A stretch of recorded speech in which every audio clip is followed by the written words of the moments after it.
Hello, this is a video to show you how to video or how not to video your performance videos. So B, my helper today, hi, I'm Becca, and I'm going to sort of show you the common pitfalls of that can happen when you're doing a home video performance. So, number one, outfit. I have not put any makeup on today, haven't done my hair. B's got her hair down, which is fine, but I've deliberately sort of left it over her face, so we can't really see what she's doing. So, we need performance type clothes that are comfortable, but look smart. And if you've got long hair, then either tie it back or make sure that it's not in your face. Sorry, darling. When you're playing. So number one, there we go. That's sort of when you're doing videos, it's probably better if you see B's got lots of patterns on her top. That's fine, but maybe plain colours can be a bit better. They come across a bit better on a video. Okay, number two. I'm going to run out of my numbers. You can see that we've got a window behind us, so we've got a really bright light behind, and what that does is sort of puts us into a silhouette. Okay, so we're just going to correct that, and we're going to move our camera around. So here we go, that looks a bit better. Now B, if you now put up your recorder, let's have a look. Now at the moment I can see most of B's face, her hair's back, but I can't see the end of her recorder. So I can move my camera back. My camera actually is an iPad, but if you're using a laptop or a handheld camera, I would suggest, I've got it on a music stand. And I find that music stands are pretty good for keeping things steady because you can move it up and down. Okay, so we've got the recorder in shot. Get into playing position. Lovely, fine. So we've got our background, we've got a recorder in shot, but now if you look over here, there's the rest of my lunch that I forgot to clear away. Okay, so I'm going to get rid of the scruffy blanket. That's going to go over there, and the other scruffy blanket. Oh, sorry, Bertie, and a dog. The dog is fine. The dog's quite cute as long as they're well behaved. Going to get rid of the teacups and the remote control. Okay, what's that looking like? Yeah, pretty good. Cushions could do with a bit of plumping. Right, that looks better. Okay, lovely. Now, I haven't put a light on, but I think an overhead light might be a good idea because otherwise it's a little bit dark. Now, B's not actually going to play anything for you just at the moment, but we've got another music stand. This is where she's going to have her music, and I'm going to put that just out of shot so that when she's playing, or we could just have it slightly move it this way so that, here we go, so that when you're playing, there we go, so we're actually looking sort of towards the camera as if it's an audience. Face the camera when you're talking. Now you have to announce a few things. It says in the list, I'll go through that in a second, and then you have to play. Now for children who haven't done that before, it's something that we have to do as musicians, and actually the transition between talking and playing is quite tricky. Bertie, thank you. Right.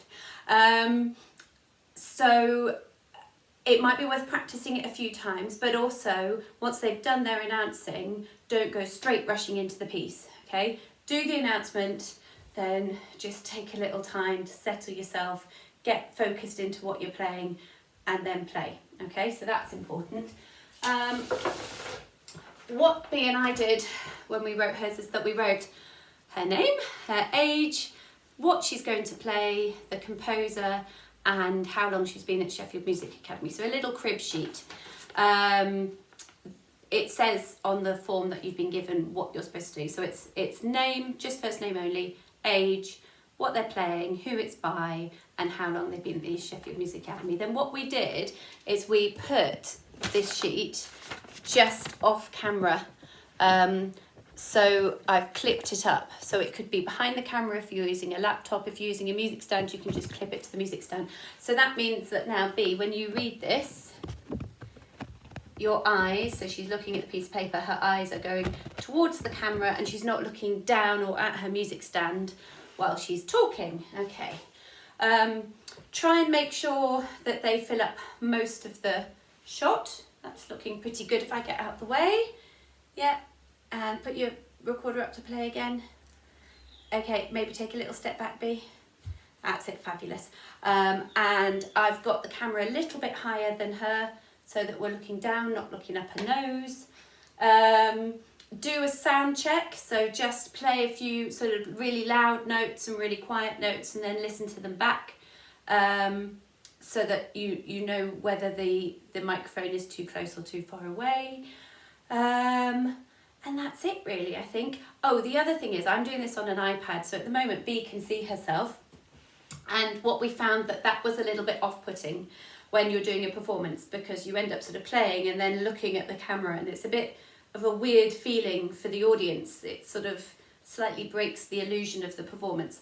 So so that it's not distracting, it might be worth turning the camera around so that the person who's performing can't actually see what it is that they're doing. So that's not, so it has a more feeling of a normal performance. You don't get that feedback loop. Backing tracks, again, put those on, record it just for rough, just to get the sound levels, watch it back. So all of these are sort of the things you can faff around with before you go through trying to do a real performance. Now, in terms of doing real performances, what I would suggest is you do the talking bit with your piece of paper behind here, settle yourself, do your performance, and keep going as if it is a normal performance. Don't stop if you fluff it a little bit, because what can happen is that you fluff it, then you have to go through the whole thing again, and you fluff it again, and then you stop, and it could be an hour later and you haven't just got one take all in one go. So first time through, have a go, make sure you're warmed up, make sure you're practiced as if you would do a proper performance, okay? And then do the announcing and do a full performance all the way through. Even if something goes horribly wrong, just get it done and get a full performance in the can, as it were. And then if you want to take a break or, you know, have a few more run-throughs, then that's great. But just get one full run-through in the bag, done, that you know that you can send off, even if it has, you know, it's not perfect. We're not aiming for absolute perfection. We're trying to recreate the sort of joy of sharing music making and sharing performance with each other. Remember to smile on camera, not too forced, just normal, okay? Look like you're enjoying yourself. I think that's it really.